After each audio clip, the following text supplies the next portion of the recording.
Okay okay okay. So ఒకసారి రామచంద్ర నాయక్ గారు ఉన్నారు, ప్రభుత్వ విప్, ఫోన్ లైన్లో.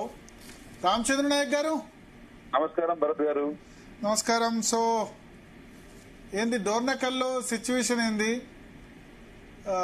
ఎట్లా ఉన్నాయి, ఎంత % నాట్లు పడ్డాయి? ఇప్పుడు గవర్నమెంట్ స్టాండ్ అయితే క్లియర్, మీరైతే మేడిగడ్డ అన్నారు, సుందిల్ దగ్గర నీళ్లు లిఫ్ట్ చేయడానికి పనికిరాదు అంటారు. బీఆర్ఎస్ ఏమో లిఫ్ట్ చేయాల్సిందే అంటున్నారు. ఎల్నినో పరిస్థితి, వర్షాలు లేవు, ఎట్లా మరి ఈసారి ఎట్లా, ఈ సీజన్ ఎట్లా? తాగునీళ్ళకు కూడా కష్టమయ్యే పరిస్థితి కనిపిస్తుంది. జీ తెలుగు ప్రేక్షకులకు అదేవిధంగా ప్యానల్ లో ఉన్న స్పీకర్స్ అందరికి నమస్కారం.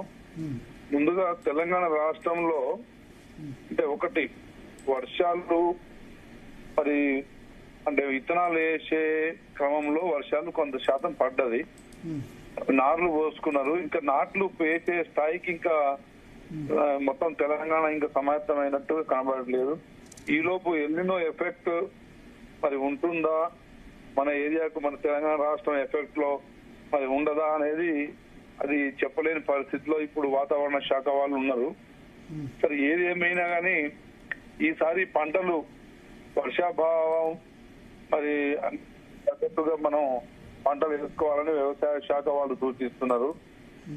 సో తప్పకుండా కేవలం వరి మీదనే డిపెండ్ అవ్వకుండా ఆల్టర్నేట్ మరి పూర తోటలు, అదేవిధంగా ఈ పామాయిల్ సీడ్ మన పంటలు, ఉద్యాన ఇంకా హార్టికల్చర్ సంబంధించిన కూరగాయ, అదేవిధంగా పండ్ల తోటలు, మరి ఆల్టర్నేట్ సైడ్ ఈ సంవత్సరం ఒక్కటే దృష్టిలో పెట్టుకోవడం కాదు, భవిష్యత్తును కూడా దృష్టిలో పెట్టుకొని, ఎందుకంటే సంవత్సరానికి ఎండలు తీవ్రత పెరిగిపోతా ఉన్నాయి.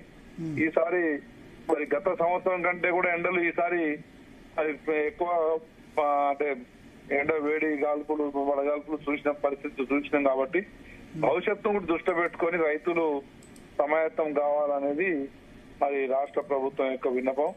అదేవిధంగా మరి వర్షాలు మరి జూలై ఎండింగ్, ఆగస్ట్, సెప్టెంబర్ లో కూడా వర్షాలు వచ్చే అవకాశాలు ఉంటాయి.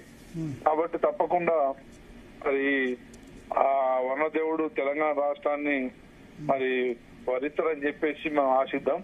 ఈలోపు కాళేశ్వరంలో మేడిగడ్డ మరి బ్యారేజ్, అదేవిధంగా మరి అక్కడ పక్కనే ఉన్న 2-3 పంప్ హౌజులు అవి మనం పంపింగ్ చేసి అవి నింపే లోపు మళ్ళీ వరద వచ్చింది అనుకోండి, అప్పుడు మళ్ళీ మొత్తం అది గోదావరి పాలయ్యే పరిస్థితి ఉంటది. కొంత ఒక 15-20 రోజులు వేచి చూసిన తర్వాత దానికి ఆల్టర్నేట్ ఏంటిది. 15-20 రోజులు నెక్స్ట్ 10 days అయితే వర్షాలు లేవు సార్.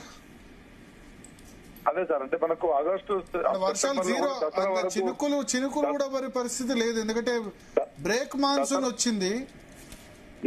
బ్రేక్ మాన్సూన్ సమయంలో దేశంలో ఎక్కడ వర్షాలు పడవు, ఓన్లీ హిమాలయాల్లో పడతాయి. గత 5 సంవత్సరాల్లో మనం కాళేశ్వరం మీద ఆధారపడకుండానే శ్రీరామ్ సాగర్ మరి జలాల ద్వారానే మనం పంటలు పండించుకున్న పరిస్థితి తెలంగాణలో చూసినాం. ఆగస్టు, సెప్టెంబర్ వరకు కూడా మనకు గోదావరి మరి పైన మహారాష్ట్రలో వరదలు వచ్చే అవకాశాలు ఉంటాయి. కాబట్టి మహారాష్ట్రలో మరి గోదావరి ఫ్లో కనుక పెరిగితే దాంతో శ్రీరామ్ సాగర్, మిడ్మానేర్ వరకు మనం నిండుకునే మరి కడెం ప్రాజెక్ట్ లాంటివి నిండే పరిస్థితి వస్తుంది. కాబట్టి దాని మీద కొంత మనం అగ్రికల్చర్ అంటే వ్యవసాయం ఆ నీటి మీదనే గతంలో 5 సంవత్సరాలుగా 6 సంవత్సరాలుగా మరి పంటలు పండినాయి. కాబట్టి ఈ సంవత్సరం కూడా అది రావాలనే కోరుకుందాం. ఈలోపు ఎన్డీఎస్ఏ వాళ్ళు మరి పొద్దున్న తర్వాత మనం జలాలు నింపితే ఏమవుతుందంటే కాళేశ్వరం ఇప్పుడు 8th బ్లాక్ ఒకటే డ్యామేజ్ అయ్యింది, వేరే బ్లాక్ కూడా డ్యామేజ్ అయ్యే అవకాశం ఉంటది. ఆ గడ్డర్స్ అన్ని కొట్టుకుపోతే వాగులలో ఉన్న కింద ఉన్న తుపాకుల కూడా ప్రాజెక్టు కావచ్చు, సమ్మక్క సారక్క ప్రాజెక్టు కావచ్చు, ఆడకు నిర్మాణంలో ఉన్న ప్రాజెక్టులు కూడా డ్యామేజ్ అయ్యే పరిస్థితి ఉంది. కాబట్టి మనం దాన్ని కొంచెం అంటే అతి జాగ్రత్తగా, అది ఏం కాదు అంటారు రిటైర్డ్ ఇంజనీర్స్, విశ్రాంతి ఇంజనీర్స్, అంటే వాళ్ళు ఏమంటున్నారంటే వరద జలాలని కూడా పంపింగ్ చేసుకోవచ్చు అంటున్నారు. అంటే స్టోరేజ్ లేకుండానే అక్కడ ఉన్న ఇప్పుడు వరదలో ఉన్న నీటిని కూడా పంపు చేసుకోవచ్చు అంటున్నారు. మరి అది టెక్నికల్ గా ఎంతవరకు కరెక్ట్ అనేది